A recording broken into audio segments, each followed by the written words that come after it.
चलिए now let's start with our next topic. हमारा जो नेक्स्ट टॉपिक होगा बेटा वो होगा लीनियर डायफेंटाइन इक्वेशन।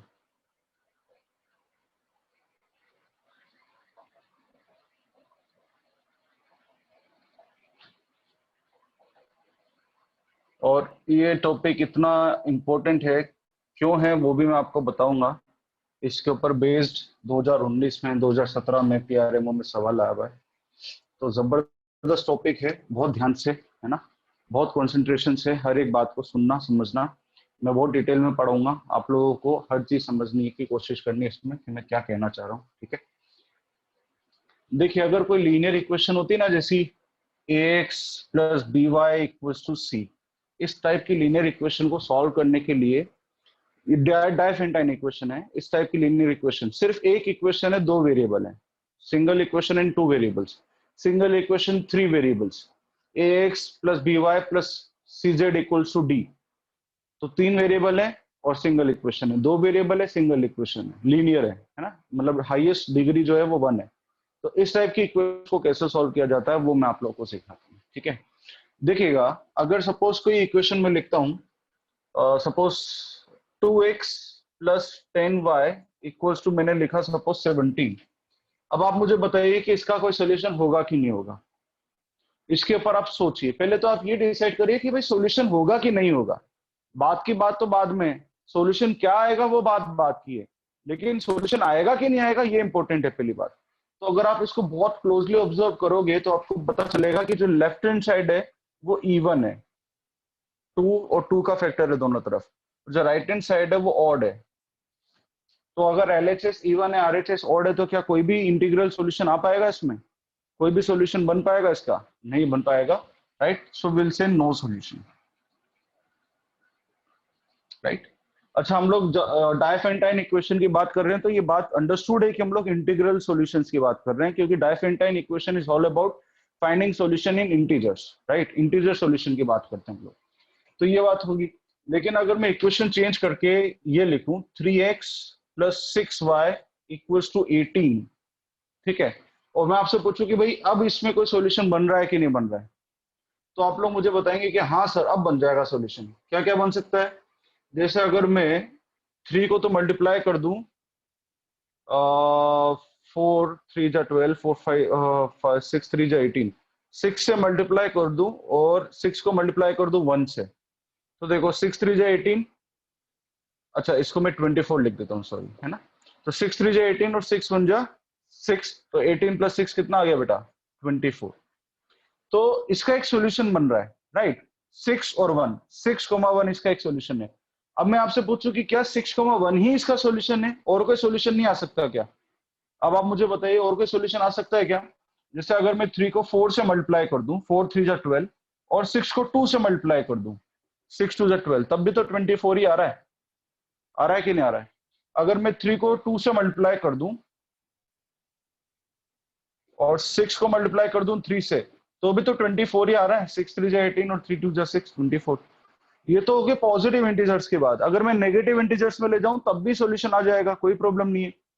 जैसे मैं 3 को तो मल्टीप्लाई कर दूं 10 से और 6 को मल्टीप्लाई कर दूं -1 से, तो 30 माइनस 6 भी 24 होता है।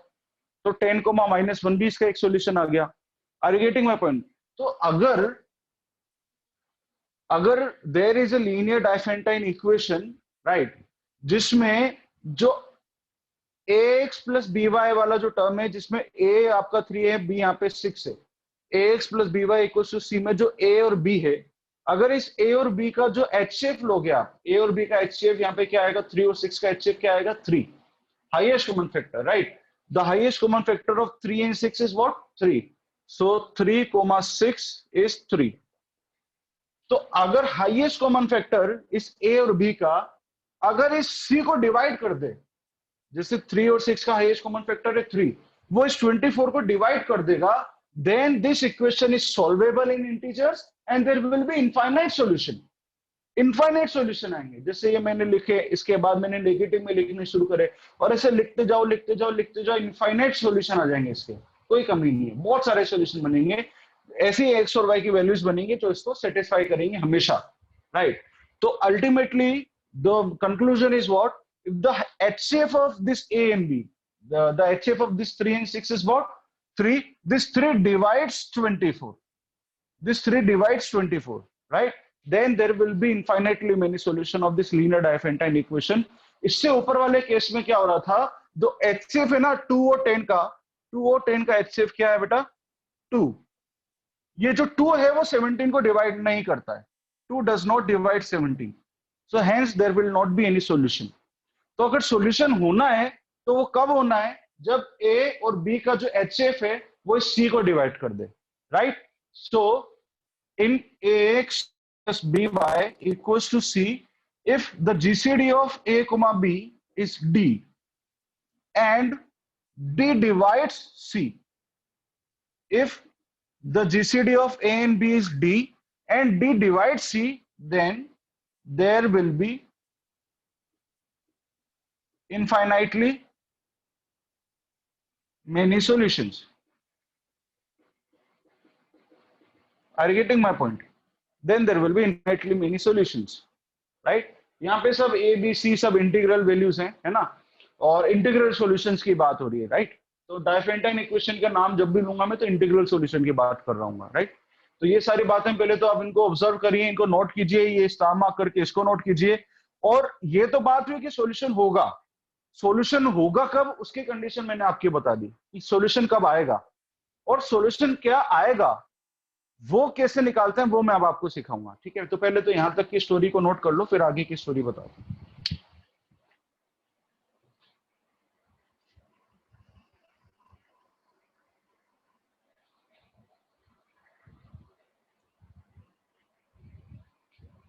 नोट करने के बाद नोटेड लिख देना बेटा.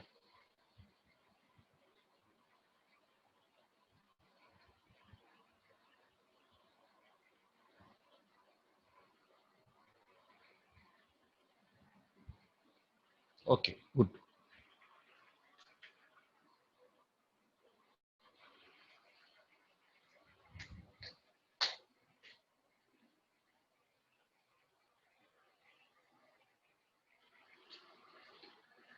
चलिए अब इसमें इसका प्रूफ समझते हैं हम लोग, right?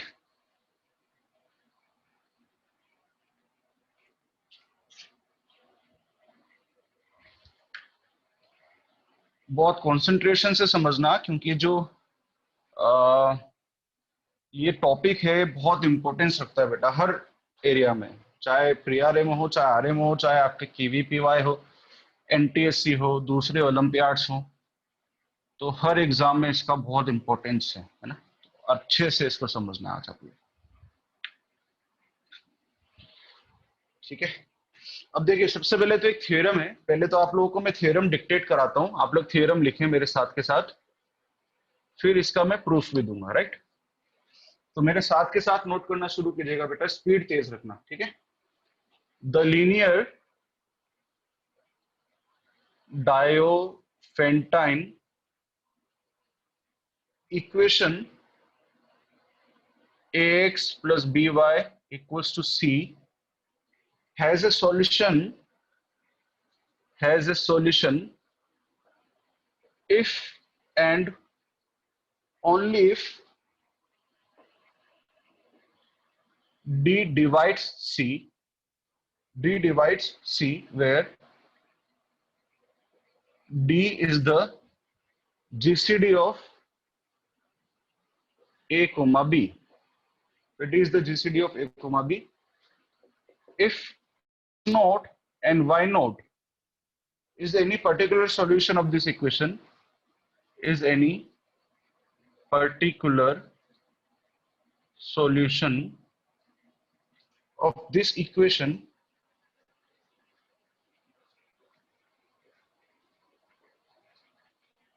then all other solutions are given by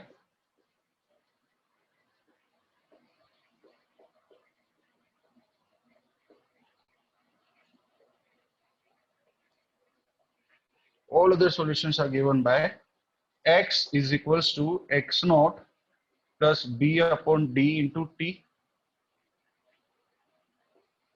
and y is equals to y naught minus a upon d into t.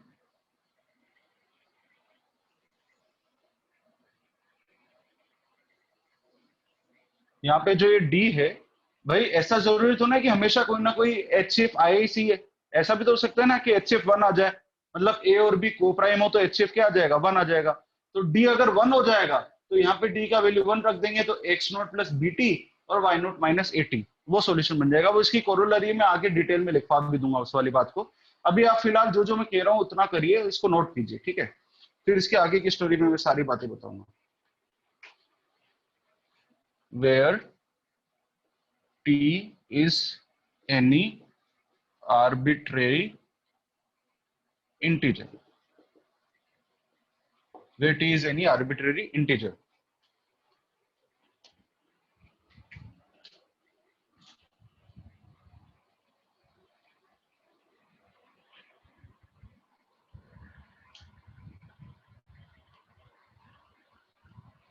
Aditya Agarwal, आप अपने आप को अनम्यूट नहीं कर पा रहे हैं। ओहो, और कोई बता दीजिए जो अपने आप को अनम्यूट कर पाए, मैं उसको अनम्यूट कर दूं यहाँ से। प्रांजल, आदिश, तो देखते हैं।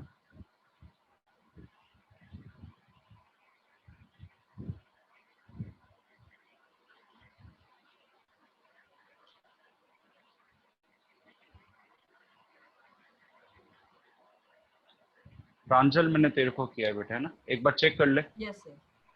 हाँ ठीक है। जब भी तेरे को लगे कि कुछ डिस्टरबेंस है वीडियो या ऑडियो में तो मुझे बता देना, ठीक है। चलिए बेटा, अब आगे की स्टोरी शुरू करते हैं। मैं इसका प्रूफ देता हूं, इसका प्रूफ नोट कीजिएगा। अभी आपको समझ नहीं आ रहा होगा कि ये सब क्या चल रहा है, ये क्या है, ये क्यों है, लेकिन थोड़ा सा पेशेंस रखते हुए बस समझते हुए चलिए। आगे के 10 मिनट आप बहुत कंसंट्रेशन से सुनते हुए चलिए, उसके बाद आपको बहुत आसान लगने लग जाएंगी सारी चीजें, ठीक है। प्रूफ है, लिखिएगा इसका। Let x naught y naught be its solution, be its any solution. देखिए इसमें क्या करना होता है ना बेटा, कि ax plus B Y equals to C, ये जो इक्वेशन है इसका आपको कोई एक सॉल्यूशन निकालना होता है। एक सॉल्यूशन आपको हिट एंड ट्रायल मेथड से निकालना होता है, क्योंकि लीनियर इक्वेशन है तो इसके अगर सॉल्यूशन होंगे तो इनफाइनाइट सॉल्यूशन होंगे। और क्वेश्चन में हमसे उन इनफाइनाइट सॉल्यूशन में से कुछ पूछा जाएगा कि भाई ये क्या होगा, अगर पॉजिटिव सॉल्यूशन है तो कितने होंगे, राइट। अगर आगे के क्वेश्चन में बताऊंगा कि भाई अगर मैक्सिमम एक्स और वाई एक दूसरे के क्लोज हो, मतलब सॉरी ए और बी एक दूसरे के क्लोज हो तो क्या सॉल्यूशन आएगा, तो वो अलग अलग केसेस हैं। लेकिन अगर इनफाइनाइट सॉल्यूशन है तो आप एक सॉल्यूशन आप हिट एंड ट्रायल से मेथड से निकाल सकते हैं, राइट। तो आपको हमेशा क्या करना होगा कि सबसे पहले तो एक हिट एंड ट्रायल से एक सॉल्यूशन निकालना होगा, राइट। उस हिट एंड ट्रायल मेथड की जो सॉल्यूशन आप निकालोगे उसको आप बोलोगे एक्स नोट और वाई नोट। ये वाला जो एक्स नोट लिखा है और ये जो वाई नोट लिखा है ना, ये सॉल्यूशन आपको पहले से पता होगा। आपके पास इक्वेशन आएगी, आप उस इक्वेशन को देखते ही 10 सेकंड 20 सेकंड में आप पहले तो एक हिट एंड ट्रायल से एक सॉल्यूशन निकाल लोगे। अब वो पॉजिटिव नेगेटिव कुछ भी हो सकता है, कोई कंपल्सन नहीं है कि वो पॉजिटिव ही हो कि नहीं हो ना, वो इंटीग्रल सॉल्यूशन होना चाहिए। तो एक सॉल्यूशन आप निकाल लोगे। अच्छा, उसको भी कैसे निकालना है वो भी मैं सिखा दूंगा, कोई प्रॉब्लम नहीं है। अब आप हर चीज को समझते हुए चलो। तो आपने मान लिया कि let x naught and y naught be its any solution, right. And let x dash and y dash be its other solution which needed to find, which needed to be found। ठीक है। X naught और Y note तो solution जो है वो आपको पता है, और एक्स डैश वाई डैश वो सॉल्यूशन है जो वो आपको निकालने, राइट। मतलब इसका एक जनरल सॉल्यूशन अगर आपको देना है एक्स और वाई का, तो आप एक्स डैश और वाई डैश के टर्म्स में देंगे, राइट। तो आपने एक्स डैश और वाई डैश को इस तरीके से रखा। अब आप लॉजिक को पकड़िएगा बेटा बहुत ध्यान से। अगर एक्स नोट और वाई नोट अगर इस इक्वेशन का सॉल्यूशन है तो जहां जहां एक्स है वहां एक्स नोट रख दूं, जहां जहां वाई है वाई नोट रख दूं, वो इक्वेशन को सेटिस्फाई करेगा, right. So A X nought plus B Y nought will be equals to C. होगा कि नहीं होगा, क्योंकि x की जगह x नोट रख दिया, y की जगह y नोट रख दिया। क्यों? क्योंकि x नोट और y नोट इसका एक सॉल्यूशन है, राइट। तो मैंने इसको रखा। और दूसरी बात क्या है कि एक्स डैश और वाई डैश मैंने एज्यूम किया है कि इसका सोल्यूशन होगा। मैंने मान लिया कि भाई एक्स डैश और वाई डैश इसका कोई दूसरा सोल्यूशन है, राइट। तो एक्स डैश और वाई डैश भी इसको सेटिस्फाई करेंगे, तो यहाँ पे एक्स डैश और वाई डैश रख दो, तो A X dash plus B Y dash, right, equal to C, वो भी होगा। तो ये दोनों ही सी के इक्वल हैं, इसका मतलब ये दोनों आपस में भी इक्वल होंगे। These two terms will be equal to each other, right. अब आप एक काम करें, जैसे इस बी वाई डैश को तो यहां ले आओ, राइट। तो क्या हो जाएगा कि B times of Y note minus Y dash equals to इस ए एक्स नोट को वहां भेज दो, तो A common X dash minus x nought, ठीक है साहब। इस b को तो मैंने इससे बाहर निकाल लिया, y dot minus Y dash, और a times of x dash minus x naught, है ना, इस तरीके से लिखा। इस c को तो भूल गया मैं, ये c की तो जरूरत ही नहीं है क्योंकि ये दोनों आपस में इक्वल हैं, दोनों को डायरेक्टली इक्वेट किया मैंने, राइट। ठीक है बेटा, तो ये इक्वेशन आई। अब आप लॉजिक पकड़िएगा दूसरा। मैंने आपको क्या बताया कि जो d है, ये वाला जो d है वो a और b का जीसीडी है। अब आप इस पॉइंट को बहुत जोर से पकड़िएगा, ये बहुत जबरदस्त पॉइंट है। अगर ए और बी का जीसीडी अगर डी है, पता है जीसीडी कैसे निकलता है बेटा? GCD is the highest common factor. मतलब जैसे अगर मैं बात करूं कि भाई 12 और 15 का, तो 12 और 15 का हाईएस्ट कॉमन फैक्टर क्या है? 3, क्योंकि 3 एक ऐसा नंबर है जो 12 को और 15 को डिवाइड कर रहा है, राइट। अच्छा, अगर मैं आपसे पूछूं कि 12 और 18 का हाईएस्ट कॉमन फैक्टर क्या है, तो आप बोलेंगे कि सर, तो आप 3 नहीं बोलेंगे। अगर 12 और 18 का हाईएस्ट कॉमन फैक्टर पूछा जाएगा तो आप 3 थोड़ा ना बोलेंगे, आप बोलेंगे 6। क्यों? क्योंकि 6 एक बिगेस्ट नंबर है जो 12 को भी डिवाइड कर रहा है और 18 को भी डिवाइड कर रहा है, राइट। तो अगर 12 जो है उसको आप लिखते हो 6 इंटू 2 और 18 को आप लिखते हो 6 इंटू 3, तो आप बोलते हो कि सर इसका हाईएस्ट कॉमन फैक्टर जो है वो 6 है। ये हाईएस्ट कॉमन फैक्टर 6 जब आप निकाल पाते हो जब तक इसके जो बाकी के फैक्टर्स हैं वो एक दूसरे के साथ को प्राइम नहीं हो जाते। मतलब 2 और 3 ये दोनों को प्राइम हो गए, इसलिए हाईएस्ट कॉमन फैक्टर 6 है। अगर 2 और 3 में से भी कोई कॉमन फैक्टर निकल रहा होता तो 6 थोड़ी ना उसका HCF बनता, फिर कोई और बड़ा नंबर उसका HCF बनता। ये बहुत गहरी बात है, अगर समझ पाओ तो भाई बहुत ही बढ़िया है ना। अगर बाउंसर जा रही है तो जा सकती है, मुझे पता है बहुत से बच्चों के ऊपर से बाउंसर चली जाएगी, लेकिन जो पकड़ पा रहा है वो पकड़ लेगा। मैं ये बताना चाह रहा हूं कि 12 और 18 का हाईएस्ट कॉमन फैक्टर निकाल रहे हैं अपन, तो हाईएस्ट कॉमन फैक्टर कैसे निकालते हैं? जो हाईएस्ट कॉमन हो दोनों में, तो 6 और 6 हाईएस्ट कॉमन है, बाकी जो नंबर्स बच जाते हैं वो जो नंबर्स हो जाते हैं वो कोप्राइम हो जाते हैं, उनका HCF 1 होता है, क्योंकि उनमें और कोई कॉमन फैक्टर नहीं निकल सकता। जैसे यहाँ 2 और 3 है तो इसका HCF 1 हो चुका है, इसमें और कोई कॉमन फैक्टर आ नहीं सकता है। तो अपने वाले केस में, अपने क्वेश्चन में मैं इसको क्यों बता रहा हूं आपको, क्योंकि अगर ए और बी का HCF D है, अगर ए और बी का HCF D है, तो आपका जो ए रहा होगा, then let a to be some DR and b to be some DS। तो आप इस ए को किसी D इंटू R के बराबर मान सकते हो और इस बी को किसी D इंटू S के बराबर मान सकते हो।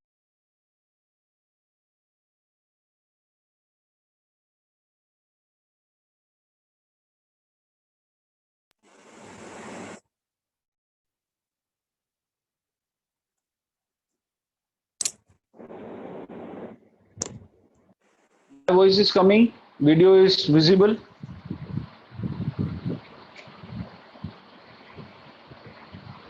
ओके ओके, ठीक है ठीक है, सुनते हुए चलो बेटा, देखिएगा। So what I was trying to say is let A is equals to DR and B is equals to DS, right?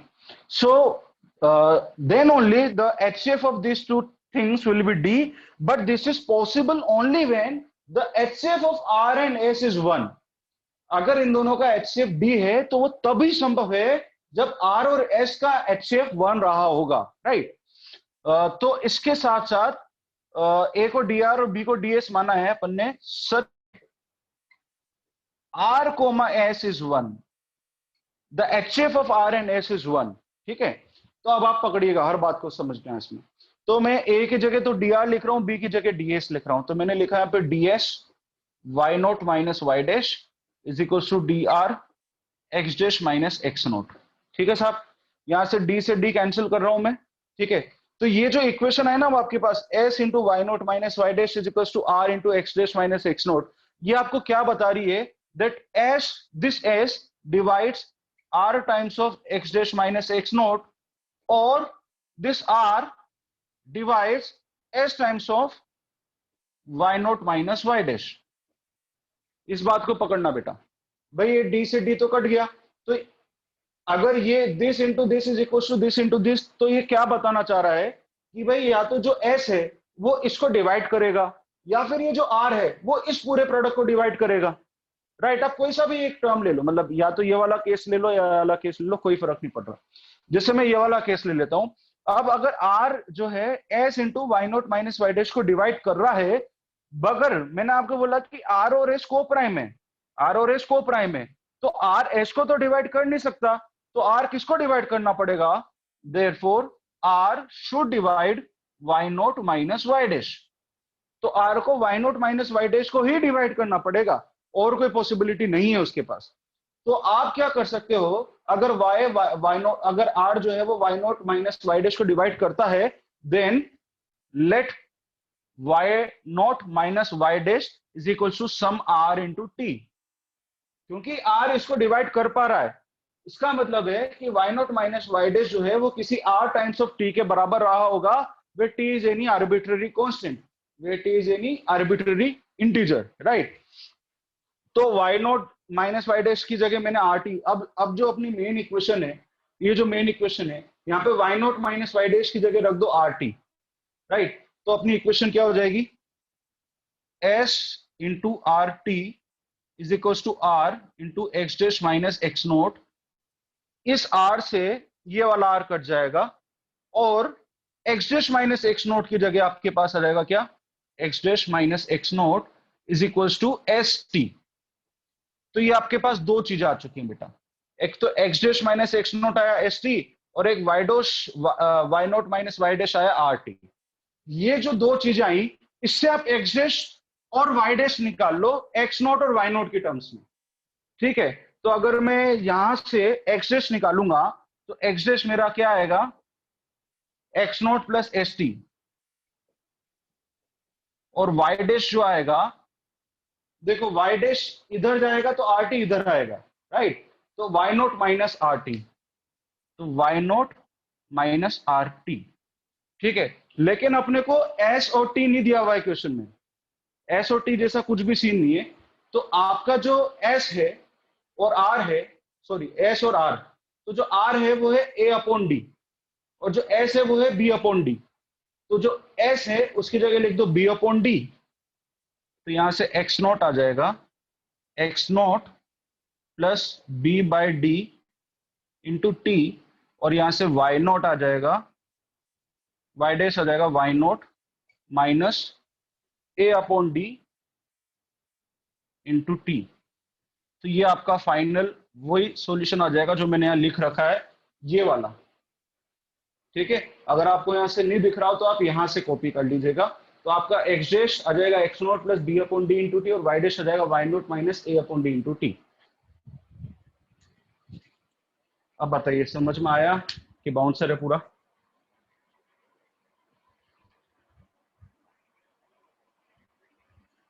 क्या बात, क्या बात है, वाह, सबको आया समझ में। Very nice, very nice, very nice. लिख लीजिए बेटा, तुरंत नोट कीजिए इसको, तुरंत।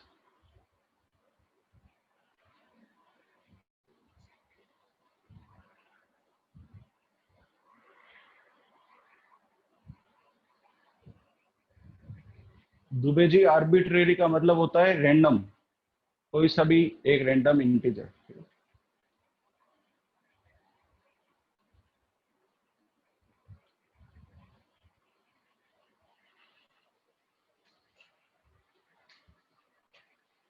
यहाँ पे ये जो s है, इस s की जगह मैंने b अपॉन डी क्यों लिखा, क्योंकि जो s है वो b अपॉन डी के बराबर ही है, क्योंकि b equals to d s है। तो s कितना हो जाएगा, यहाँ से इस वाले इक्वेशन से, यहाँ से s क्या आ जाएगा, b अपॉन डी। राइट, और यहाँ से r कितना आ जाएगा, a अपॉन डी। राइट, तो यहाँ पे आर की जगह ए अपॉन डी लिख दिया, एस की जगह बी अपॉन डी लिख दिया। और कोई डाउट किसी को? पूछ लो बेटा, अगर जिसको कोई डाउट अभी भी हो तो पूछ सकता है, लिख के बता दो मुझे कोई डाउट हो तो।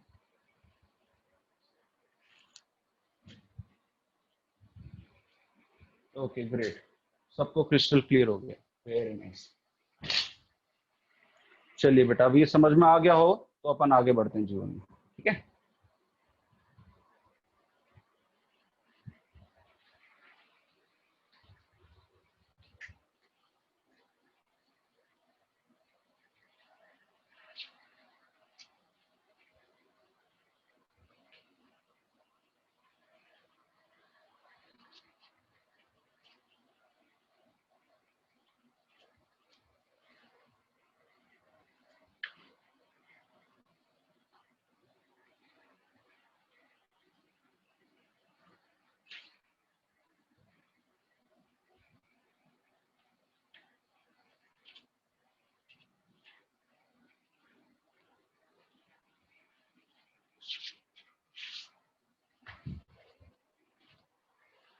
चलिए, मैं इसको ये सब तो हो गई थियोरी, है ना।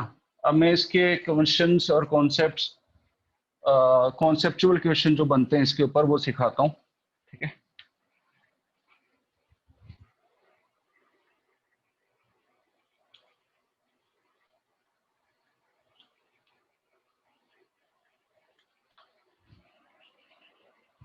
अच्छा, उसी की एक कोरोलरी लिख लेना, एक स्टार करके कोरोलरी करके लिख लेना। If the HCF of A, B is 1, अगर HCF 1 है, then general solution will be, then general solution will be x dash is equals to x naught plus bt and y dash is equals to y naught minus 80, ठीक है, क्योंकि d1 हो जाएगा इसमें, ठीक है। चलिए मैं क्वेश्चन से शुरुआत करता हूं। क्वेश्चन लिखिएगा, find integers x and y that satisfy the linear equation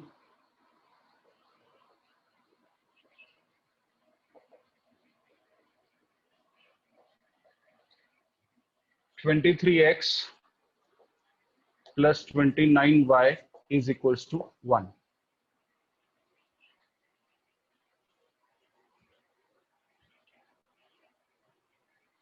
ठीक है, तो एक बार तो आप लोग सीखो, मैं आपको सिखाता हूं, उसके बाद आप लोग खुद से ट्राई करना शुरू करना, ठीक है। देखिए आपके पास डायफिनेटाइन इक्वेशन ये है, राइट। आप देखेंगे तो 23 और 29 का HCF होता है 1, और 1 इस 1 को डिवाइड करता ही, तो कोई प्रॉब्लम नहीं है, सॉल्यूशन आएगा इसका मतलब, और इनफाइनाइट सॉल्यूशन आएंगे, राइट। तो इनफाइनाइट सॉल्यूशन, और मैंने आपको बताया कि हमेशा क्या करना होता है, एक सॉल्यूशन आपको हिट एंड ट्रायल से निकालना होता है। एक सॉल्यूशन आपको थोड़ा सा जुगाड़ से, कोई हिट एंड ट्रायल मेथड से एक सॉल्यूशन निकाल लेना होता है, फिर बाकी का तो जनरल सॉल्यूशन बन जाता है वो टी की फॉर्म में। टी जो कि एक वेरिएबल है, फिर आप टी की कुछ भी वैल्यू डालते जाओ, उसके इनफाइनाइट सॉल्यूशन आते जाएंगे, तो एक सॉल्यूशन निकालना होता है। अब आप देखिए, क्योंकि ये 23x 29y थोड़े बड़े बड़े वैल्यूज है और RHS में 1 है जो कि एक छोटा नंबर है, तो हम लोग एक काम करते हैं, इसको बिजाउट्स आइडेंटिटी भी अगर आपको याद होगा, या क्या कहते हैं उसको, यूक्लिड डिवीजन थ्योरम जो होती है वो याद अगर है आपको, तो देखिए उस प्रोसेस से हम लोग करेंगे। 29 को 29 और 23 में रिलेशन बनाते हैं, देखिएगा कैसे। मैं 29 को लिख सकता हूं 23 इंटू 1 प्लस 6, राइट। फिर इस 23 को 6 की फॉर्म में लिखो, 23 can be written as 6 into 3 plus 5। फिर इस 6 को 5 की टर्म्स में लिखो, 6 can be written as 5 into 1 plus 1, ठीक है। और इस 5 को 1 की टर्म्स में क्या लिख सकते हो, लिख ही नहीं सकते, बस हो गया आपका, जब जैसे रिमाइंडर 1 आ जाता है अपन छोड़ देते हैं, ठीक है। तो आपने क्या करा, 29 को इसमें 29 को 23 से रिलेट करते हुए आप यहां तक आगे, और लास्ट में जो 5 है उसको तो आप 5 इंटू 1 लिख सकते हो, तो आप इसको यहाँ छोड़ दो। अब आप इसके रिवर्स में काम करना शुरू करो, ठीक है। आपको 1 बनाना, ये वाला 1, आपको ये वाला 1 चाहिए, राइट? तो देखिएगा 1 कैसे बना जाए। ये जो 1 है, this 1 can be written as 6 minus 5 into 1। बहुत ध्यान से समझना बेटा हर एक बात को, ठीक है? तो 6 माइनस 5 इंटू 1, सो 6 माइनस ये जो 5 है, ये वाला 5, मतलब ये वाला जो 5 है, इस 5 को मैं क्या लिख सकता हूँ, 23 माइनस 6 इंटू 3। समझिएगा बात को। तो इस 1 को तो वैसा का वैसा लिख दो और इसको लिखो 23 माइनस 6 इंटू 3। ठीक है, मैं 23 29 इन सबको रिलेट करूंगा बेटा, ठीक है? और ये 6 तो क्या था, 1 इंटू 6 था ही, राइट? तो ये हो गया 1 इंटू 6 माइनस 1 इंटू 23, और ये माइनस माइनस हो गया प्लस 3 इंटू 6, राइट? तो 1 इंटू 6 प्लस 3 इंटू 6 कितना हो गया, 4 इंटू 6, और ये माइनस 1 इंटू 23। अब आपके पास ये जो 6 है, इस 6 को आप क्या लिख सकते हो, 29 माइनस 23। तो यहाँ पे लिखा 4 into 29 minus 23 into 1 minus 1 into 23। देखिएगा बेटा ये सबसे इंपॉर्टेंट स्टेप है अब। तो ये आ जाएगा आपका 4 into 29 minus 4 into 23 minus 1 into 23। तो ये आ जाएगा 4 इंटू 29 माइनस 5 इंटू 23। ये आपकी 1 की वैल्यू आ रही है। देखो 1 की वैल्यू 29 और 23 के टर्म्स में, इस 1 की वैल्यू 29 और 23 के टर्म्स में। तो अगर आप अब ऑब्जर्व करोगे तो इस चीज को आप क्या लिख सकते हो, देखिएगा ध्यान से, 23 into minus 5 plus 29 into 4 is equals to 1। ये है इंपॉर्टेंट बात इस पूरी स्टोरी के पीछे की, पीछे का रीजन कि मैंने ऐसा क्यों किया। क्योंकि मुझे 23x plus 29y equals to 1 चाहिए था। तो मुझे x और y की वैल्यू निकालनी थी जो इसको इक्वेट कर दे 1 के। तो मैंने इस तरीके से सोचा। आप क्या कर सकते हो बेटा, आप अपने दिमाग दौड़ा सकते हो, आप अपनी मर्जी से कोई भी रैंडम वैल्यू लेके शुरू कर सकते हो। आपके दिमाग में हो सकता है आपके फास्ट माइंड में कैलकुलेट करके ही आप डायरेक्टली -5 और 4 ले आए, एक अलग बात है। लेकिन अगर आपको एक प्रोसेस से एक सिंगल सोल्यूशन है तो उसका प्रोसेस ये है कि पहले इन दोनों के बीच का रिलेशन निकालो और फिर रिवर्स ऑर्डर में इनको लिखना शुरू कर दो। और रिवर्स ऑर्डर में लिखते लिखते लिखते लिखते आप 29 और 23 के कोएफिशिएंट मिल जाएंगे आपको। तो इसका एक सोल्यूशन यानी कि एक्स नोट तो हो गया माइनस का 5 और वाई नोट हो गया इसका 4। तो इसका एक सोल्यूशन आ चुका है, ठीक है? अच्छा, इन दोनों का HCF1 है, तो HCF1 है तो ये वाली कोरोलरी यूज कर सकते हैं हम लोग। तो इसका जो सॉल्यूशन आएगा, जनरल सॉल्यूशन, वो आएगा x dash is equals to x naught यानी कि -5 प्लस BT।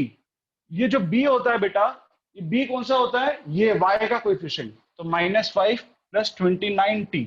और Y डैश जो है, Y डैश क्या है, Y नोट माइनस 80। तो Y नोट है आपके पास 4 माइनस A जो होता है वो होता है X का कोएफिशिएंट यानी कि 23T। ये आपका जनरल सॉल्यूशन आ गया है। अब आप इसमें, मतलब ये आपका फाइनल आंसर आ चुका है। अब आप इसमें टी की वैल्यूज अलग अलग करते जाइए, अलग अलग वैल्यूज डालते जाइए। जैसे आपने टी का वैल्यू 1 डाला तो क्या आ जाएगा, 29 माइनस 5 दैट इज 24। और यहाँ डालो टी का वैल्यू 1 तो 4 माइनस 23 इज -19। तो 24 कोमा -19 इसका एक सोल्यूशन हो जाएगा, राइट? और इसी तरीके से इनफाइनाइट सोल्यूशन आ जाएंगे। you put values of t to be minus infinity, any integral value from minus infinity to plus infinity. It can be negative, it can be 0, it can be positive, no problem, right? So whatever values you will take of t, you will get another solution of this equation. So there will be infinite solution and the solution will be in this form, right? This is the general solution. अगर समझ में आ गया हो तो बढ़िया सा like ठोक के उड़ान लिख दो, फिर आगे बढ़ते हैं।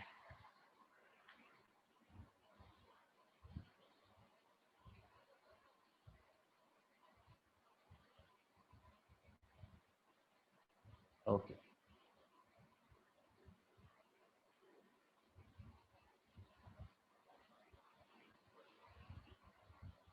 ग्रेट।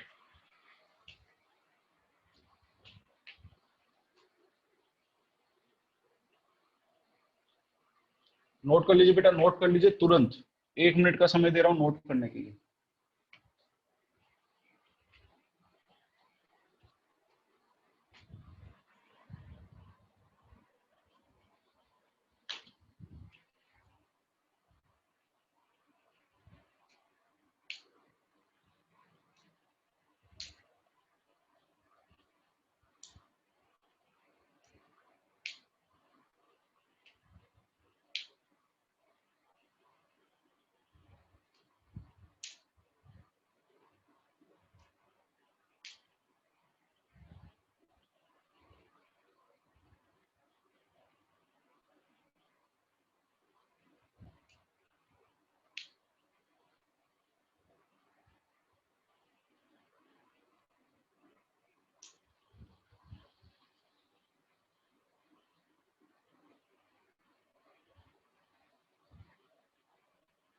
चलिए, हो गया, सबने नोट कर लिया?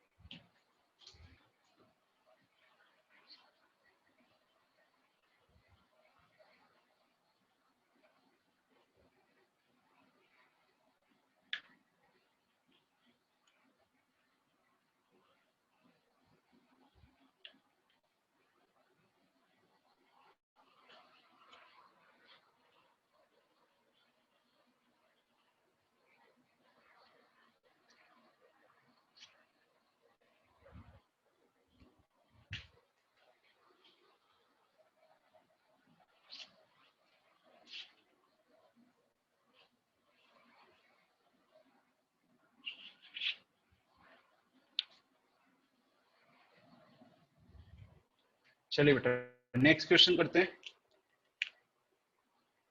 अब देखिए, इससे आपको थोड़ी सी और क्लैरिटी मिलेगी, है ना। ये वाला क्वेश्चन ट्राई कीजिएगा सब। Find all positive integer solution, find all positive, यहाँ पे बात हो रही है positive integral solution, integer solution to the equation 12x plus 5y is equals to 125। 5 minute का टाइम दे रहा हूं आप लोगों को, सब लोग मेहनत से ट्राई करके फिर 5 मिनट बाद मुझे आंसर बताएंगे। ऐसा नहीं कि एक सॉल्यूशन आ गया तो लिख दिया, दो आ गया तो लिख दिया, जितने भी पॉसिबल सॉल्यूशन है वो सारे निकालो, फिर एक साथ मुझे आंसर बताओ, ठीक है।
किसके आंसर आ चुके हैं भाई?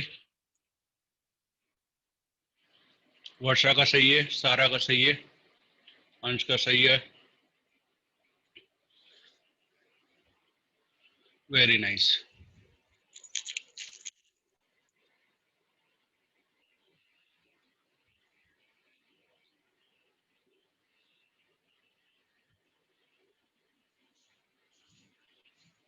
बहुत बढ़िया बेटा, सही है। जीरो वाला सॉल्यूशन नहीं आया बेटा, पॉजिटिव में जीरो काउंट नहीं होता है।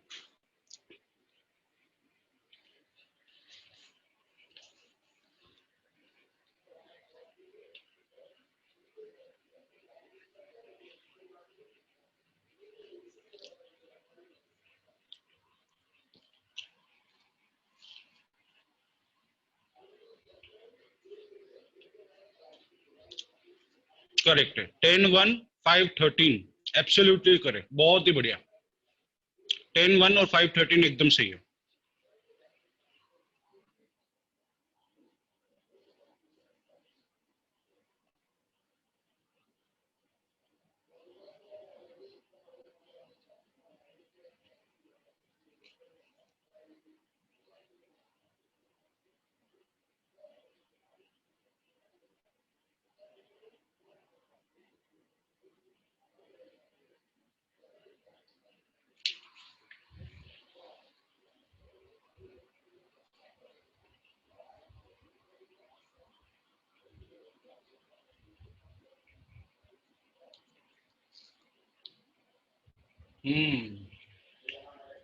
अब आ गया समझ रहा कभी।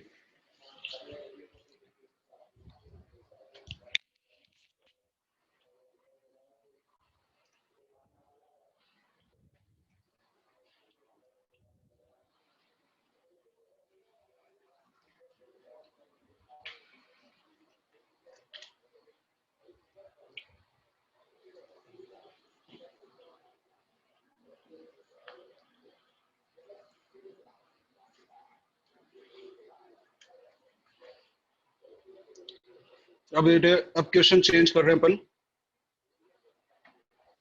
थोड़ा सा और कॉम्प्लिकेसी बढ़ा रहे हैं।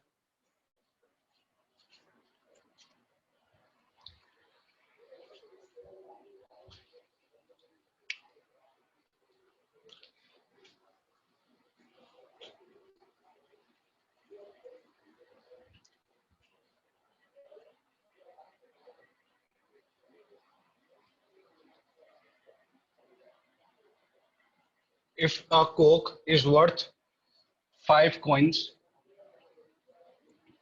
a hen 3 coins, and 3 chicks together, and 3 chicks together 1 coin, how many cocks, hens and chicks?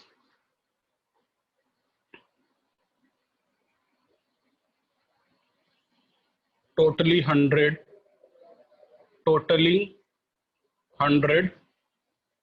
can be bought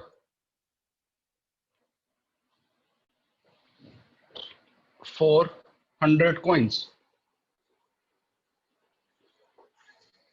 question समझ रहे हैं आप लोग?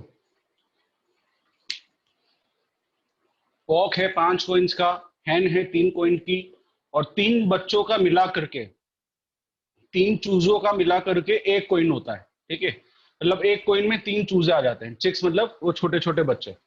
How many cocks, hens and chicks totalling 100 can be bought for 100 coins. अब आपके पास 100 coin है, तो 100 coin में 100 चीजें लेनी है आपको।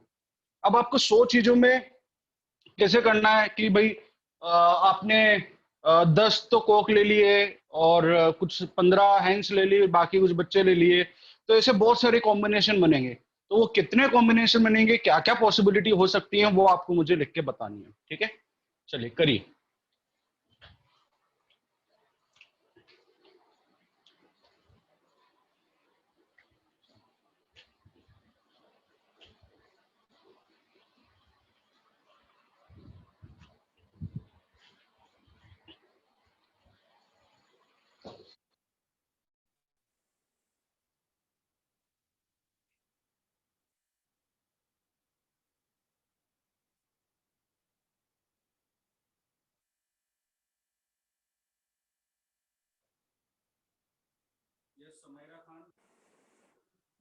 सब क्यों कर रखा है तेने?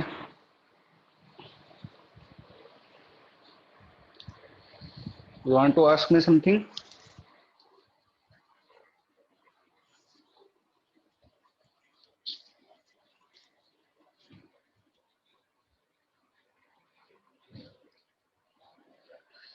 आदित्य कुमार जी, तीनों का होना जरूरी है।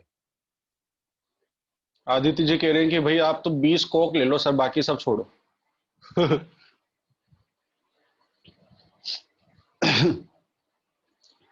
इससे क्या होगा बेटा कि प्रकृति में डिसबैलेंस आ जाएगा।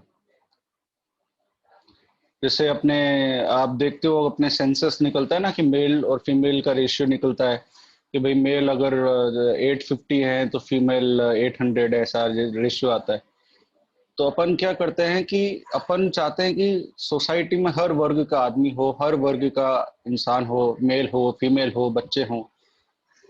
हम ये नहीं चाहते कि सिर्फ मेल ले लें, फीमेल्स को छोड़ दें, बच्चों को छोड़ दें। सोसाइटी में बैलेंस बना रहना चाहिए, राइट? सब लोग होने चाहिए, वरना क्या होगा कि कुछ चीजें एक्सटिंक्ट होने लग जाएंगी, राइट? तो इसलिए हम जो लेंगे सभी को, राइट, थोड़ा थोड़ा सब ले लेंगे। अपने इंडियन संस्कृति यही कहती है कि यार छोड़ो मत किसी को, थोड़ा थोड़ा सब ले लो। नहीं।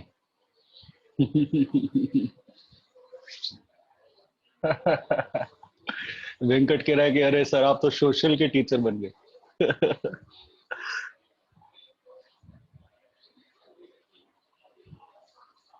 सबसे महत्वपूर्ण टीचिंग ही सोशल टीचिंग होती है। बाकी सब आपको अगर बहुत अच्छी मैथ्स आती है लेकिन आपके अंदर सोशल एटिकेट्स नहीं है, ह्यूमैनिटी नहीं है, इंसानियत नहीं है, तो सब वेस्ट है। अगर आपको याद हो जब अम, जो क्या नाम है मैडम का, यार मैं भूल गया, शकुंतला देवी, यस।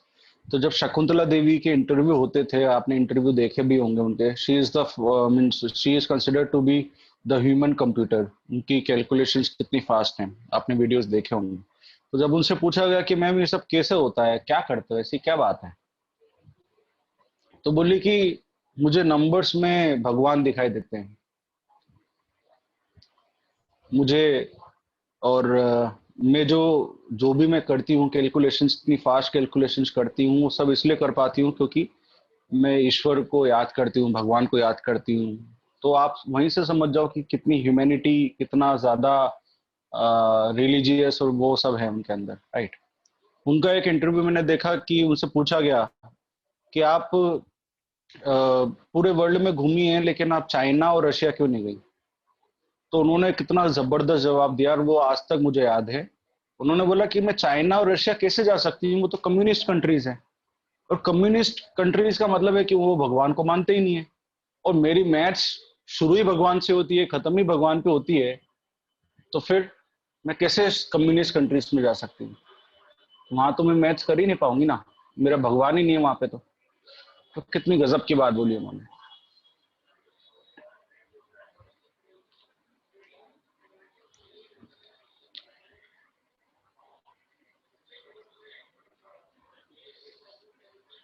हाँ साहिल बेटा, कम्युनिस्ट कंट्रीज में भगवान को नहीं मानते। अब चाइना, चाइना ऐसा कंट्री है कि वहां पे उन्होंने, जो शी जिनपिंग है, उन्होंने बोला कि भाई अपने घरों में मेरी तस्वीर लगाओ, मेरी पूजा करो, सब हटा दो।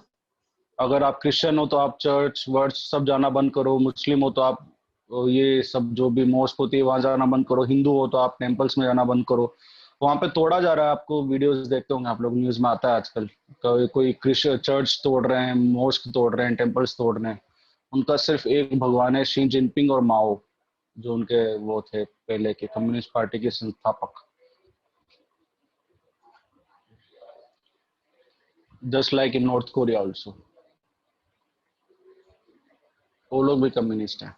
वो भी कहते हैं कि बस किम जोंग है आपका भगवान, उसी की फोटो लगाओ, उसी की पूजा करो, बाकी सब हटा दो।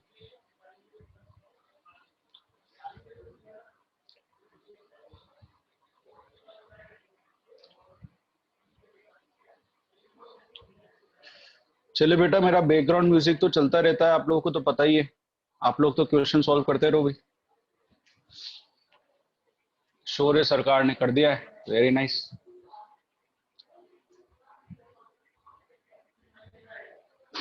चाइनी का 84, देखते हैं भाई किसका आंसर सही आएगा, देखते हैं।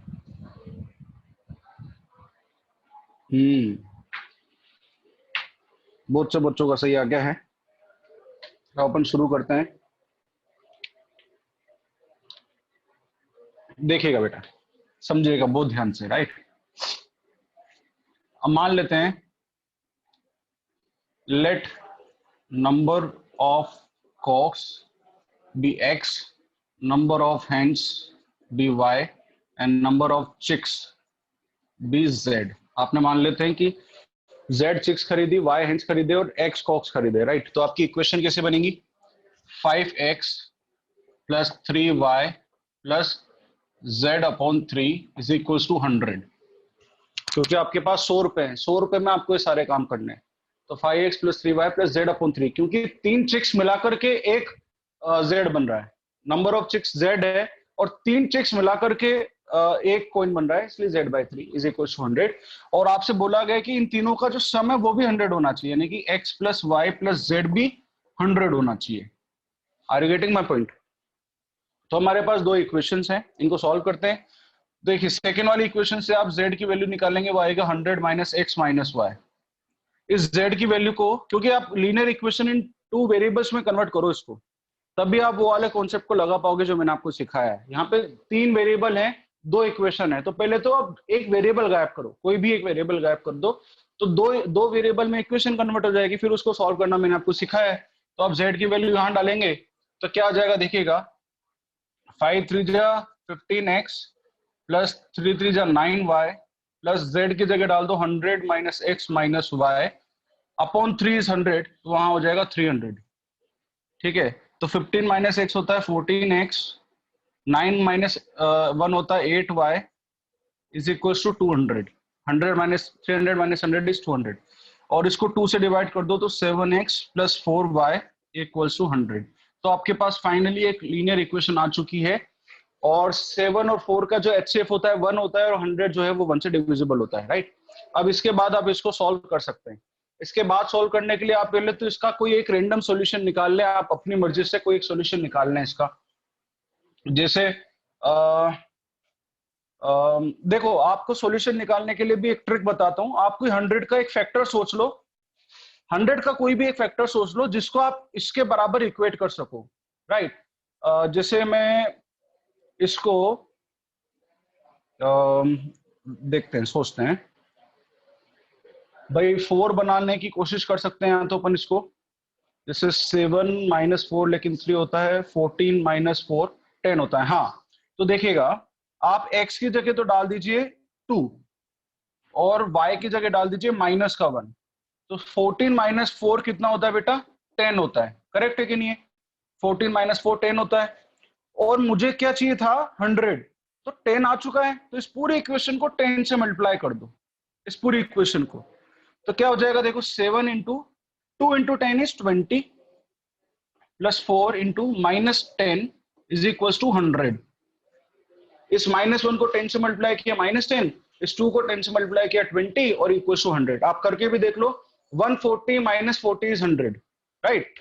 तो इसका मतलब therefore x note is 20 and y note is -10। तो ये आपका x नोट आ गया, आपका y नोट आ गया। तो आपका जनरल सॉल्यूशन क्या आएगा?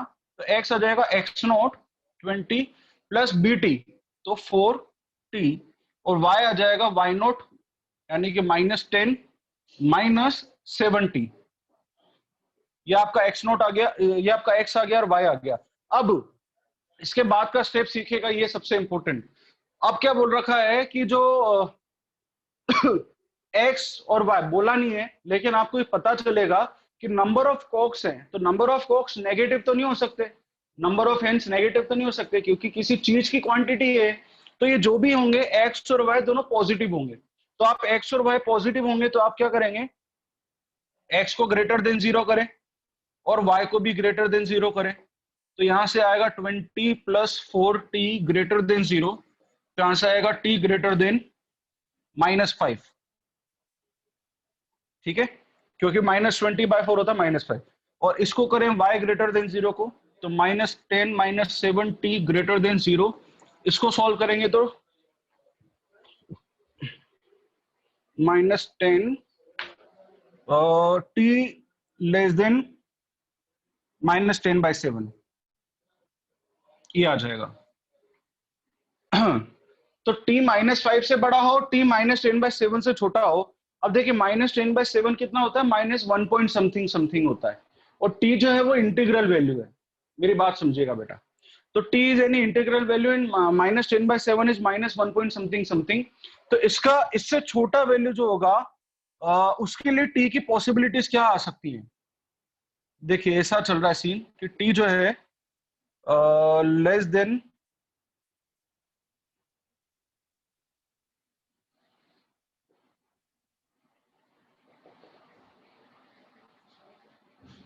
टी के बारे में ये जानकारी आ चुकी है कि टी जो है वो -1 पॉइंट समथिंग से तो छोटा है और -5 से बड़ा है, और टी एक इंटीजर है। तो बताइए टी की क्या क्या पॉसिबिलिटी हो सकती है? T can be -2, -3, -4। Correct? -1 point something से तो बड़ा, -5 से छोटा, तो -2, -3, -4 हो सकता है। तो एक बार टी का वैल्यू -2 डाल दीजिए, एक बार यहाँ पे टी का वैल्यू -2 डाल दीजिए। तो 8t equals to -2, x is equals to 20 minus 8 is 12 and y is equals to यहाँ पे -2 डालेंगे तो minus minus plus 14 minus 10 is 4, तो 12 और 4 है ना। फिर उसी के साथ t equals to -3, x will be, यहाँ डाल दीजिए -3, तो 20 माइनस 3 इज -20 माइनस 12 इज 8, और यहाँ से y आ जाएगा -3 डालेंगे तो ये प्लस का 21 माइनस 10 इज 11। और तीसरा केस है t equals to -4, x will be, यहाँ पे -4 डालेंगे तो 4, y विल बी, यहाँ 4 डाल दीजिए तो माइनस क्या, अच्छा -4 डालेंगे तो माइनस माइनस प्लस, तो 28 माइनस 10 इज 18। लेकिन बेटा ये अभी x आया और y आया, अभी चिक्स की वैल्यू नहीं आई है। तो z जो है वो आपका इजीली निकल जाएगा, because z is 100 minus x plus y, right? 100 minus x minus y. तो यहाँ से z कितना आ जाएगा बोलो? 100 माइनस 16 कितना होता है? 84। तो ये 84, यहाँ से z कितना आ जाएगा? 11 और 8 होता है 19, और 100 में से 19 गया तो कितना बचा? 81, और यहाँ से z आ जाएगा 18 और 4 22, 100 में से 22 चला गया तो 78। तो 78, 81 और 84, तो ये आपका कुल मिला के आंसर आ चुका है, फाइनल आंसर है। इसके अलावा और कोई पॉसिबिलिटी नहीं हो सकती, ये आपका लास्ट पॉसिबिलिटी, लास्ट आंसर है। अब बोलिए समझ में आ गया हो तो एक बढ़िया सा सुंदर सा लाइक ठोक दो। फिर मैं आपको आज प्री आरएमओ का सवाल कराता हूँ, तगड़ा वाला, मजा आ जाएगा आप लोग।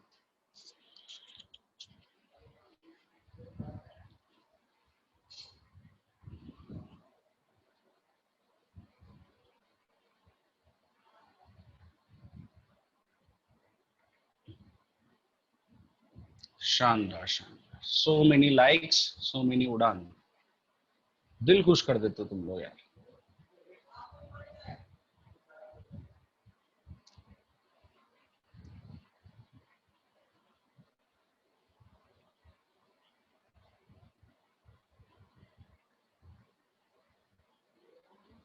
ग्रेट, चलिए आगे बढ़ते हैं बेटा। नोट कर लिया होगा आई होप सब लोगों ने।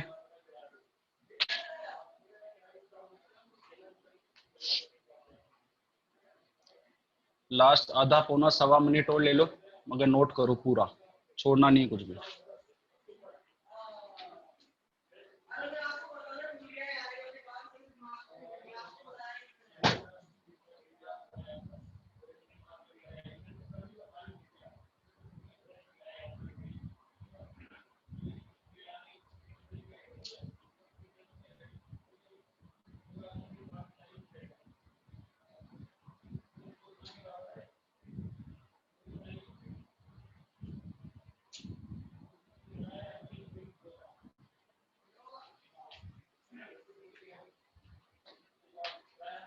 चलिए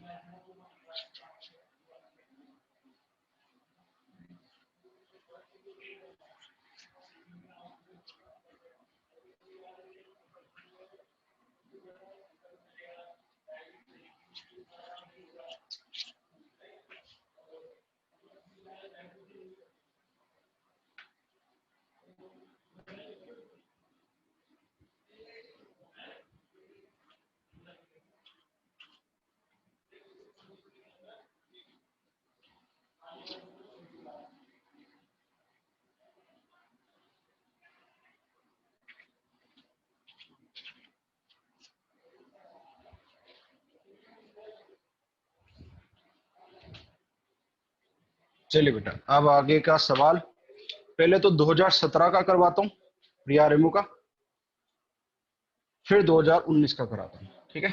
सवाल लिखिए। अ pen costs rupees 11 and a notebook cost rupees 13. Find the number of ways in which find the number of ways in which a person can spend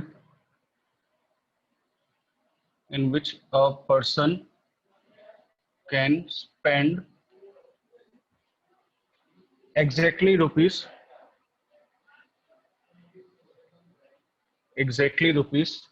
1000 to buy pens and notebook. To buy pens and notebooks. PRMO 17. सबका आना चाहिए बेटा, सबका, कोई भी छूटना नहीं चाहिए, सबका आंसर चाहिए मुझे इसमें।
प्रांजल का सही आ गया है, क्या बात है।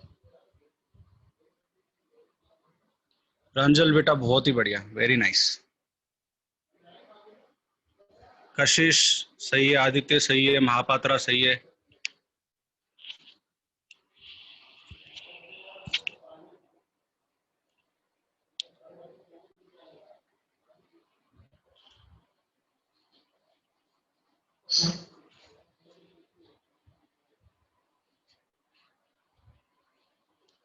त्यागी जी सही है।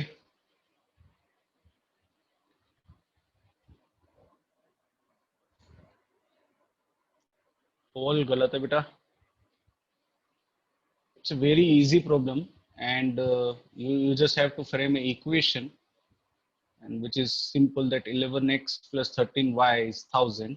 Yeah, and you'll have to find the positive values. Very nice Pranjal, very nice, बहुत ही बढ़िया बेटा।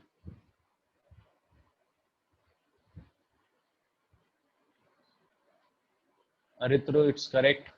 Aditya Agarwal, it's wrong right now. Agnihotra, tell me the number of solutions. Yeah. Sara, it's correct. Sarkar, it's correct. Venkat, it's correct. Chainika, you are close, but it's not correct right now. Daksh, you are close. Arhand, Anhad Singh Kohli, right now it's correct, beta. You are absolutely correct. Agnihotra, it's not correct.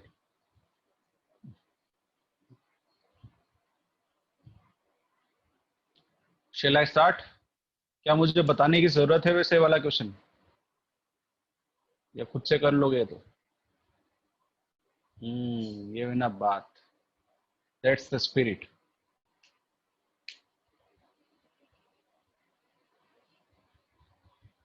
ठीक है, साहिल कह रहा है sir 1.5 minute दे दो बस, माहौल बना दूंगा मैं।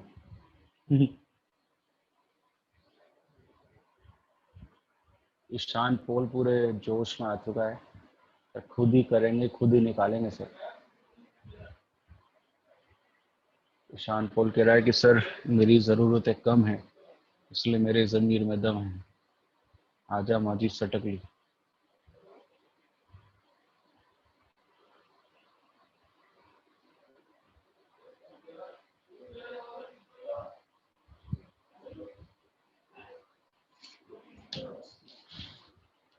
वर्षा बेटा गलत है, ज्यादा आएंगे। चलिए, ये हुआ साहब 2017।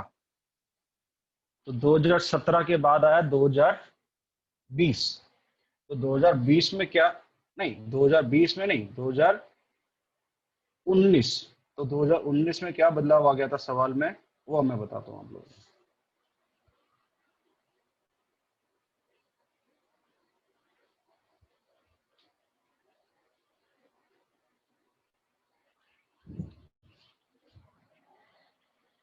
इसका आंसर है 7। अगर अभी भी जैसे किसी का 6 आ रहा है, किसी का 4 आ रहा है, तो जो पिछला क्वेश्चन मैंने कराया था सेम उसी मेथड से आप लोग करें इसको, तो 7 सॉल्यूशंस आ जाएंगे आप लोगों को। जो मैंने सॉल्यूशन करा था ना पिछला वाला, उसको देख लेना एक बार अच्छे से, उसको कैसे किया था मैंने, सेम लॉजिक लगाइएगा, आंसर आ जाएगा। आप क्वेश्चन लिखिएगा।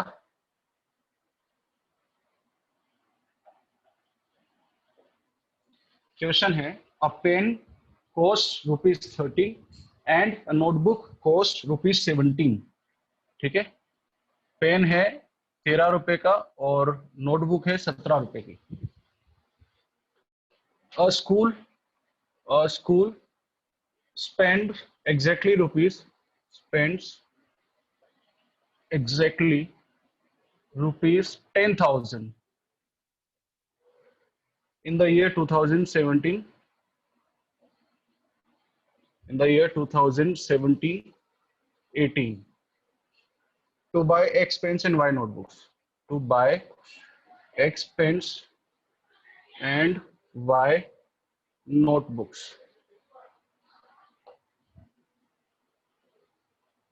such that बहुत interesting question, such that X and Y are as close as possible.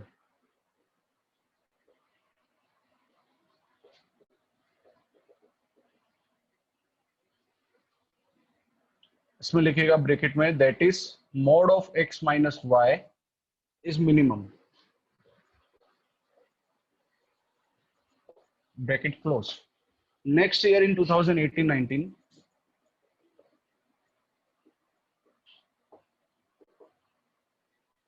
the school spends a little more than rupees 10,000. The school spends a little more than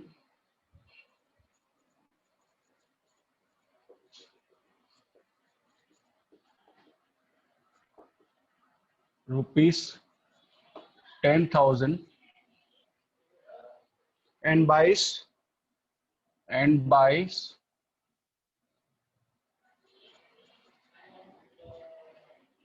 Y pens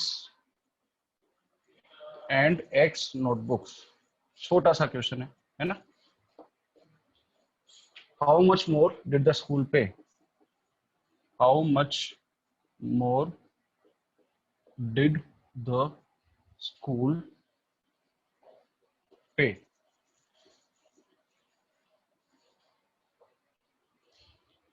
ठीक है बेटा, now it's all up to you. अब आप इस question के साथ क्या करते हैं वो आप पर निर्भर करता है। मैंने आपको टेक्निक सिखा दी है, मेरी शुभकामनाएं आप लोगों के साथ है। धुआंधार तरीके से सवाल को बढ़िया सॉल्व करके आंसर मुझे बता दो, ठीक है? मैं इंतजार कर रहा हूँ आपके आंसर्स का। हाँ, इतना छोटा क्वेश्चन है बेटा।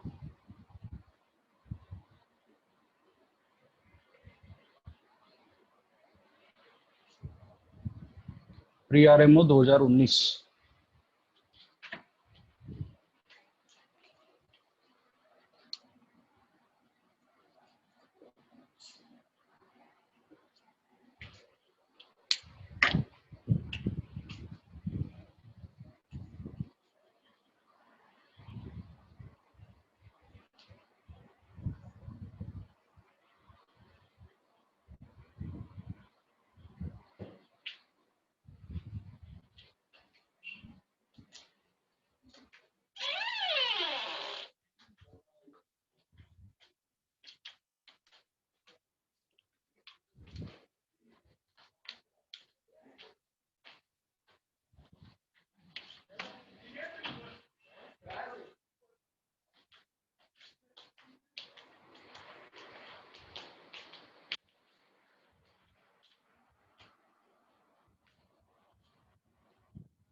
Sara, just send me the solution right now. Just अभी देखो, अभी भेजो.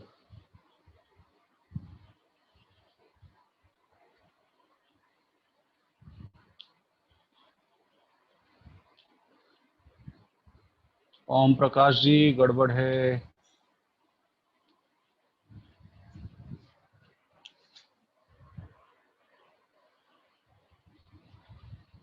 Sara, just send me the solution, बेटा.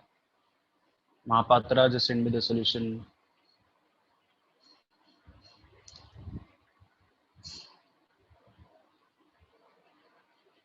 Behra, it's गलत. Aditya, just send me the solution.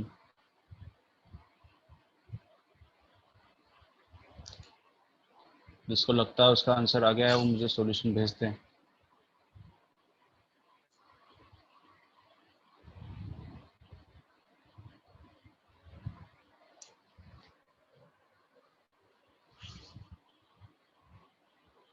हाँ, साहिल घोष, करेक्ट. 3 मार्क्स का क्वेश्चन था लास्ट ईयर.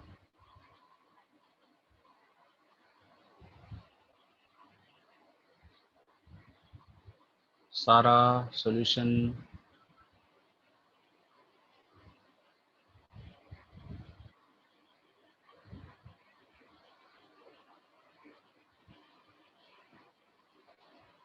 यस बेटा.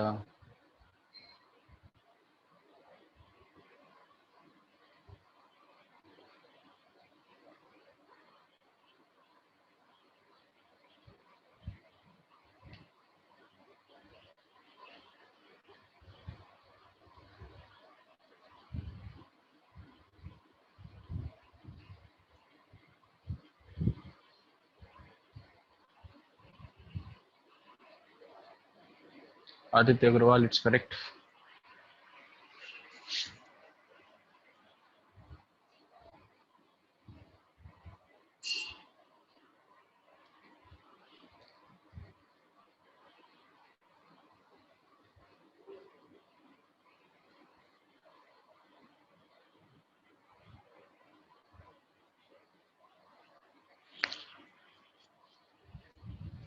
ओम Behera, it's correct now.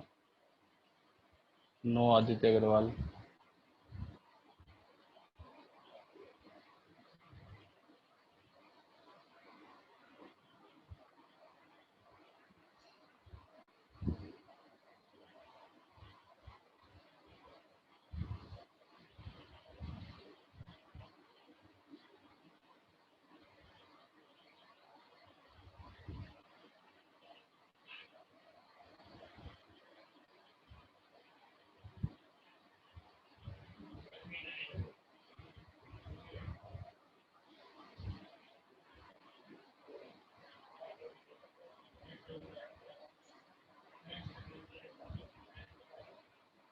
Shaurya, it's correct.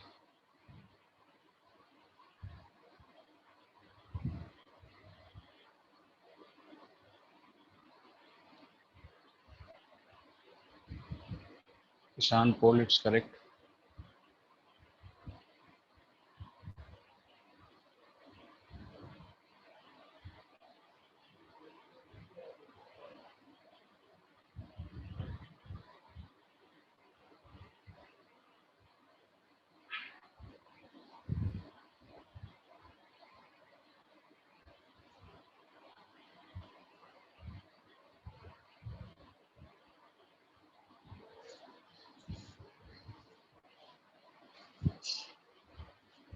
Masroor, it's correct.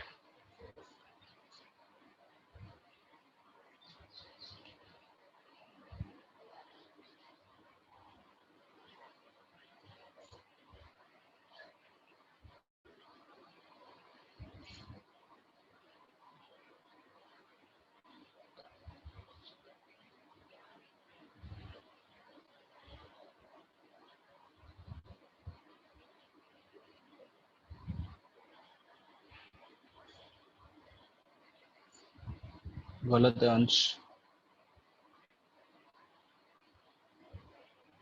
Wrong. Venkat, it's not correct.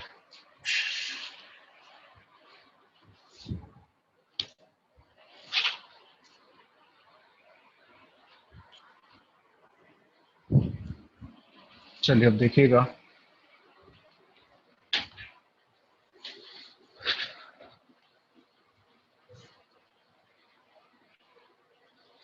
देखिएगा मान लेते हैं कि जो पेन की कॉस्टिंग है वो x है और नोटबुक का नंबर y है। x, there are x pens in y notebooks, so 13x plus 17y is 10,000, right. ये आपकी पहली इक्वेशन बनी। सबसे पहले कोई एक रैंडम सॉल्यूशन निकाल लेते हैं और ऐसा कोई सॉल्यूशन निकाल लो जो 10,000 का एक फैक्टर हो और इसके इक्वेट करने पे आ जा रहा हो, है ना। तो जैसे हम लोग अगर यहाँ पे x को रखूं मैं 3 और y को रखूं मैं -2, तो क्या हो जाएगा, 39 माइनस 34 होता है 5, है ना। अब अगर मैं पूरी इक्वेशन को मल्टीप्लाई कर दूं 2000 से, तो क्या हो जाएगा, 5 इंटू 2000 इज 10,000। तो देखिए क्या हो जाएगा, 13 into 6,000 plus 17 into -4,000 is equal to 10,000, ठीक है। तो आपका जो एक्स नोट है वो आ गया 6,000, वाई नोट है वो आ गया माइनस का 4,000। तो आपका जो एक्स है वो आ जाएगा 6,000 प्लस 17t, वाई है वो आ जाएगा -4,000 माइनस 13t। ये आपका एक्स और वाई आ चुका है, ठीक है। अब चूंकि उसने बोला है कि ये नंबर ऑफ पेन्स और नंबर ऑफ नोटबुक्स हैं तो ये हमेशा पॉजिटिव होंगे, है ना। तो 6,000 plus 17t, 6,000 plus 17t will be greater than 0। तो t is greater than -6,000 upon 17, तो t इज ग्रेटर देन, ये आप लोग निकालो कितना आता है। फिर दूसरा y, ये जो -4,000 -13t है ये भी ग्रेटर देन 0 होगा, राइट। तो t is less than -4,000 upon 13 आ जाएगा, तो t इज लेस देन। अब देखो 6,000 को 17 से डिवाइड करो तो कितना आता है, और 4,000 को 13 से डिवाइड करो तो कितना आता है, ये निकालो, राइट। और जब आप इसको निकालोगे it is coming out to be -352.94, ठीक है। और 4,000 बाई 13 आता है -307.69, ठीक है। तो आपके पास जो है टी की रेंज आ गई कि टी जो है वो -352.94 से तो बड़ा होगा, -307.69 से छोटा होगा। तो मैं लिख देता हूं T is greater than -352.94 but less than -307.69 and T is an integer. T एक इंटीजर है, तो भैया टी की जो वैल्यूज हैं वो क्या से कहां तक लाई करेगी। So t can be -308, -309 up to -352। ये t की सारी पॉसिबिलिटीज लिख दी बेटा मैंने, -308, -309 अप टू -352, ये सारी t की पॉसिबिलिटीज लिख दी, है ना। तो ये टोटल कितनी होंगी, मेरे ख्याल में ये करीब 40 से थोड़ी सी ज्यादा, है ना, 42 करीब 40 पॉसिबिलिटीज होंगी। अभी सारी पॉसिबिलिटीज में आपके आंसर आ जाएंगे, मतलब आपके अगर सिर्फ आंसर पूछे जाते हैं कितने नंबर्स होंगे तो आ जाते हैं इससे। लेकिन आपको क्या बोला गया है कि जो एक्स और वाई है वो एज क्लोज एज पॉसिबल है, मतलब जो नंबर ऑफ पेन्स और नंबर ऑफ नोटबुक्स है ना that is as close as possible. जितना क्लोज हो सकते हैं उतना क्लोज लाना है अपन को एक्स और वाई को, ठीक है। तो आपकी जो इक्वेशन है ना 13x plus 17y is equal to 10,000, इसमें ये t की रेंज आ रही है। अब आप इसमें t की कुछ ऐसी वैल्यू पुट करो इन दोनों जगहों पे कि x और y दोनों एज क्लोज एज पॉसिबल आ जाए, जितना एक दूसरे के नजदीक आ सकते हैं उतना नजदीक आ जाए, सच देट कि x माइनस वाई का मोड, मतलब या तो x माइनस वाई या y माइनस एक्स, जो भी बड़ा हो छोटा हो वो कोई फर्क नहीं पड़ता, वो मिनिमम हो जाए, राइट। तो आपकी रेंज पता है आपको। अब आप क्या करोगे, एक बार -308 डाला, एक बार -309 डाला, एक बार -310 डाला, तो आपको पता चलेगा कि यहाँ ये चीजें जो हैं ये एक यहाँ है, तो धीरे धीरे धीरे धीरे धीरे धीरे पास आने लग रही है। फिर जैसे ही आप किसी एक मिडिल पोजीशन को सेलेक्ट कर लेंगे, मतलब आपको सारी वैल्यूज डालने की जरूरत नहीं है, थोड़ा सा हिट एंड ट्रायल है, स्टार्टिंग की एक दो वैल्यूज डाली तो आपको पता चलेगा कि पैटर्न क्या बन रहा है। फिर पैटर्न बनने के बाद आप एकदम रेंडमली कोई बीच की वैल्यूज डालना शुरू करोगे, जैसे -330 डाली, -331 डाला, -332 डाला, -333 डाला, -334 डाला, -335 डाला, और इनमें से कोई एक value at t equals to -333, you will get x and y to be as close as possible. At t equals to -333, you will get x as 6000 plus 17 into -333, तो यहाँ पे ये आ जाएगा बेटा 339, और y is -4000 -13 into -333, and this is coming out to be 329. तो जैसे आपने टी का वैल्यू माइनस, ये यहाँ पे भी थोड़ी सी मेहनत है बेटा, प्री आरएमओ का क्वेश्चन है तो थोड़ी सी मेहनत तो मांगेगा, है ना, ये तो फॉर श्योर है। तो आपने पहले तो इसको फिक्स कर दिया कि इतने ही नंबर हो सकते हैं, फिर इसमें से आपने थोड़ा सा पैटर्न ढूंढा और थोड़ा सा आईक्यू लगाया, कॉमन सेंस लगाया, और आपको पता चला कि यार -333 पे ये दोनों एज क्लोज एज पॉसिबल आ रहा है। तो एक्स आ गया आपका, वाई आ गया आपका, आपको ये निकालना था। अब क्वेश्चन में क्या पूछ रहा है, in the year 2018-19 the school spends a little more than ₹10,000 and buys Y pens and X notebooks. इस बार उसने Y पेन्स और X नोटबुक्स खरीदे हैं, तो आपका Y जो है वो 329 का है और एक पेन की कॉस्ट है 13 रुपए। तो इन 2018-19 स्कूल ने कितना स्पेंड किया वो आएगा, पहले स्कूल ने कितना स्पेंड किया था 13x + 17y, इस बार कितना कर रहा है 17x + 13y, इंटरचेंज कर दिया उसने, ठीक है, y पेन्स कर दी इस बार, पहले x पेन्स थे, तो 17x + 13y, 17x + 13y, तो इसको आप कैलकुलेट कर लो, 17 into x is 339 plus 13 into y is 329।